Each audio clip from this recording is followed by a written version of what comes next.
कसैले तपाईलाई नेपाल भित्रको कुन ठाउँ घुम्न चाहनुहुन्छ भनेर सोध्यो भने तपाईको एन्सर के हुन्छ? धेरैजसो नेपालीहरुको favourite place to visit is Muktinath, यानी कि मुस्ताङको मुक्तिनाथको मन्दिर।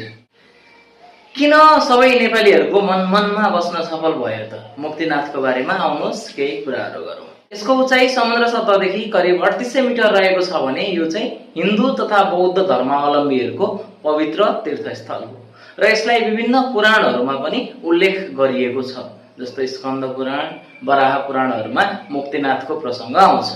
अनि यसको मन्दिरको कुरा गर्नु पर्दाखेरि यसको मन्दिरलाई प्यागोडा शैलीमा निर्माण गरिएको छ भने यस मन्दिरमा 108 वटा धाराहरू र मन्दिरको ठ्याक्कै सामुन्नेपट्टि 2 वटा कुण्डहरू रहेका छन् जहाँ नुहाइयो भने पाप पखालिन्छ भन्ने विश्वास रहेको छ। यसैगरी कहिल्यै पनि ननिम्ने जमिन मुनिबाट ज्वाला प्रवाह हुन्छ जसलाई ज्वालामाईको मन्दिर भनिन्छ, यो पनि मुक्तिनाथमै रहेको छ भने यस मन्दिर चाहिँ अन्नपूर्ण सर्किट भित्र रहेको छ, जुन चाहिँ अन्नपूर्ण पैदल मार्गका रूपमा नेपालभरि परिचित छ र विश्वभरि पनि परिचित छ।